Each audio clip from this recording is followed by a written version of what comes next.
Assalamualaikum dan selamat sejahtera. Hari ini kita akan belajar tajuk pemfaktoran ungkapan algebra, matematik tingkatan 2. Soalan yang pertama adalah X kuasa 2 tambah 12X tambah 32. Soalan ini ada 3 sebutan, X kuasa 2, 12X dan 32.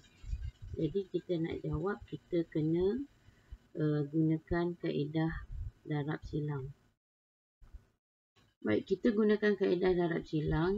Jadi di sini kita bahagikan kepada bahagian sebelah kiri dan juga sebelah kanan.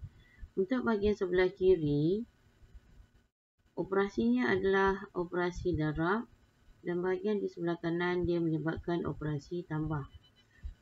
Baik, jadi untuk X kuasa 2 yang ini, kita tuliskan di kiri ya, X kuasa 2.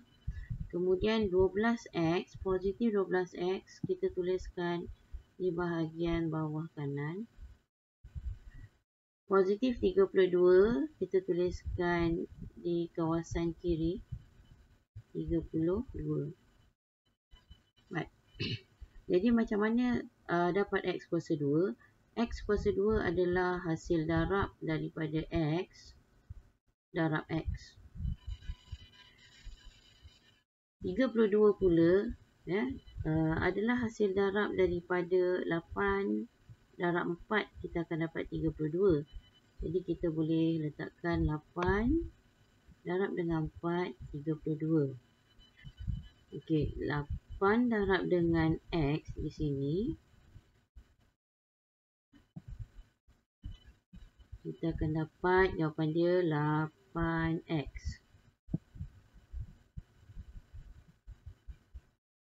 Untuk X ni darab dengan 4, kita akan dapat 4X. Dan bila kita tambahkan untuk 8X tambah 4 di sebelah kanan ini, operasi tambah, kita akan dapat jawapan dia 12X.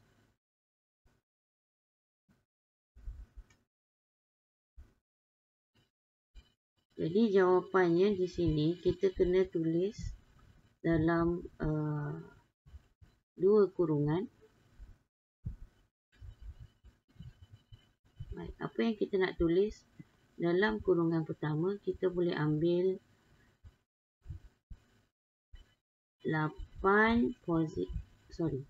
positif 8 dan yang kedua, kurungan kedua adalah X positif 4.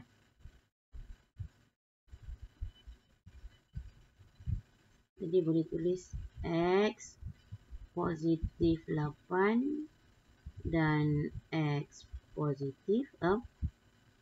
Okey. Baik, untuk soalan nombor 2, 3X kuasa 2 tolak 7X tolak 20. Murid-murid perlu jawab dalam buku latihan matematik dan kita akan bincangkan di dalam kelas nanti.